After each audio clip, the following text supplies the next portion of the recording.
The human heart never takes a break. Not when you're working, not when you're resting, and certainly not when you're asleep. Every night, while the world goes quiet, your cardiovascular system continues its work in complete silence.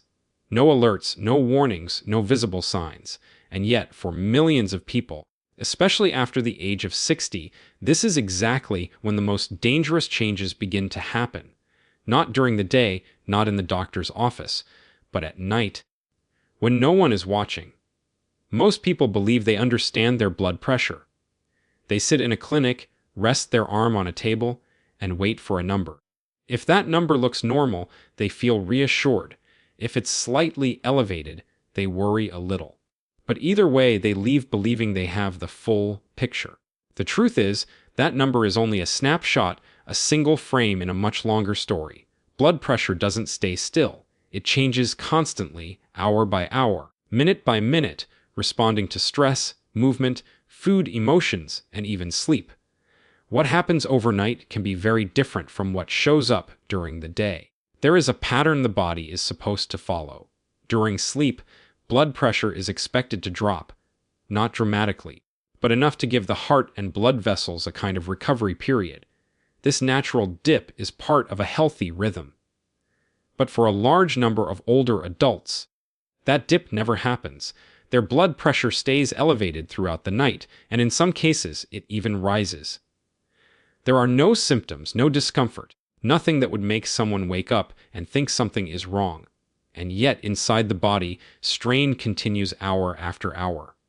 This pattern has a name, but most people never hear it discussed during routine visits, which means it often goes unnoticed for years. Imagine carrying a weight all day and then going to sleep without ever putting it down. That is what the cardiovascular system experiences in these situations. No recovery, no relief, just continuous pressure. Over time, that pressure begins to leave a mark on the blood vessels, on the heart, on the kidneys. Eventually, sometimes without warning, that silent strain reaches a threshold, a point where the body can no longer compensate. What makes this especially concerning is how invisible it is. Daytime readings can appear completely normal, routine appointments may not reveal anything unusual, and everything seems fine until it isn't. This is why two people with the same daytime blood pressure can have very different levels of risk. One follows the normal nighttime pattern, the other does not, and that hidden difference can be significant. There are subtle factors in everyday life that quietly influence this pattern. Things that seem harmless, common habits, ingredients people don't think twice about. They don't announce themselves, they don't feel dramatic, but their effects can be measurable. Take something as simple as an evening routine. A cup of tea, for example, is often associated with relaxation and comfort, but what's inside that cup matters more than most people realize. Some ingredients, though natural and widely used, have properties that can affect blood pressure regulation. They can shift fluid balance, alter hormone activity, and change how the body manages stress signals. When consumed regularly, especially at night, their influence becomes part of the body's rhythm, not always in a helpful way. Alcohol is another example. In the moment, it may feel calming and may even seem like it helps with sleep, but the body's response is more complex. There is an initial relaxation phase, followed by a rebound. That rebound does not always happen while you are awake. It can occur in the early hours of the morning, quietly and without awareness, at a time when the body is supposed to be at rest. Instead, pressure begins to rise, not enough to wake you, but enough to matter. These patterns repeat night after night, not dramatically, not suddenly, but gradually. Over time, they become part of the baseline, something the body adapts to until it can't. Then, there are the things most people never measure, not because they are unimportant, but because they are rarely discussed outside of more detailed evaluations. There are ways to observe how blood pressure behaves across a full day and night. Not just a single reading, but a continuous record, a pattern, a rhythm. There are also markers that reflect how the body has been responding over time. Subtle indicators of strain, small signals that something is changing beneath the surface. Individually, they may not seem urgent, but together they can tell a much clearer story.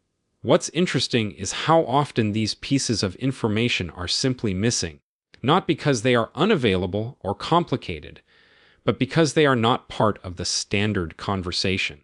Most people walk into appointments without knowing what to ask, and if a question isn't asked, the answer usually isn't given. There is a difference between being passive and being engaged. Passive means accepting whatever is presented, while engaged means participating in the process, bringing questions, looking for clarity, and wanting to understand not just what is happening, but why. That small shift changes the dynamic completely. Over the years, patterns begin to emerge. People who take a more active role tend to uncover more information. They notice details earlier. They connect dots that might otherwise remain separate, and those insights often lead to more meaningful conversations. Not longer conversations, just more focused ones. Healthcare at its best is a collaboration, not a one-sided exchange, not a checklist, but an ongoing dialogue. And the quality of that dialogue shapes the outcome more than most people realize.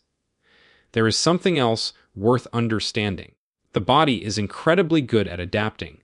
It can compensate for a long time, absorbing stress, balancing systems, maintaining function even when conditions are not ideal.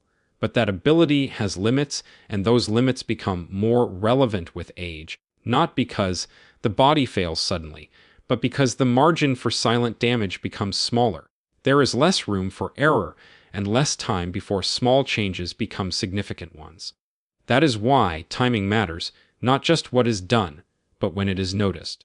Early awareness opens the door to more options, more flexibility, more opportunities to understand what is happening before it reaches a critical point. Awareness does not require complexity or drastic changes. It begins with understanding that there is more to the picture than a single number, more to the story than a single moment.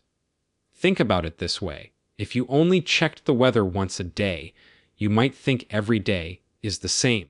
You would miss the cold mornings, the windy evenings, the overnight storms. Those variations matter. They shape the environment and influence outcomes. The body works in a similar way. It has cycles, patterns, fluctuations, and understanding those patterns reveals far more than any isolated reading ever could. There is a quiet shift happening in how people approach their health, a move toward curiosity, toward asking better questions, not out of fear, but out of clarity, not to challenge but to understand. That shift is powerful because information, when used thoughtfully, leads to better decisions, and better decisions over time lead to better outcomes. The key is not to become overwhelmed with details, but to focus on what matters, to recognize that certain aspects of health operate in the background, unseen but not insignificant. Nighttime physiology is one of those areas, often overlooked, rarely discussed in everyday conversations, yet deeply connected to long-term outcomes. There is something almost paradoxical about it. The body does some of its most important work while we are completely unaware. Repair, regulation, resetting systems for the next day. When that process is disrupted, not dramatically but subtly, it changes the foundation everything else is built on. Over time, those subtle changes accumulate, not in a way that feels urgent, but in a way that becomes meaningful, especially when combined with other factors like age, lifestyle, and underlying conditions. They do not act in isolation, they interact layer upon layer, creating patterns that are unique to each individual. That is why no single piece of information tells the whole story. It is always a combination, a broader view, a willingness to look beyond the obvious. There is also a human element to all of this, real lives, real families, real moments where understanding could have made a difference. Not always, but often enough to matter, and those moments leave an impression, a reminder that knowledge is not just theoretical, it has real, practical value. At its core, this is not about fear, it is about awareness, about recognizing that the body communicates in ways that are not always obvious, and that listening carefully can reveal things that would otherwise remain hidden. The goal is not perfection, but understanding, clarity, and a sense of what is happening beneath the surface. Once that clarity exists, everything else becomes more straightforward. Conversations become more focused, decisions become more informed, and the path forward becomes easier to navigate. In the end, it comes back to something simple. The heart continues its work every moment of every day, through every stage of life, without pause, without recognition, quietly sustaining everything else. And perhaps the most meaningful thing anyone can do is not take that for granted, to pay attention, to stay curious, and to engage with the process rather than stand outside of it. Because when it comes to health, the smallest shifts in awareness can lead to the biggest differences over time, not instantly, not dramatically, but steadily, and often that is what matters most.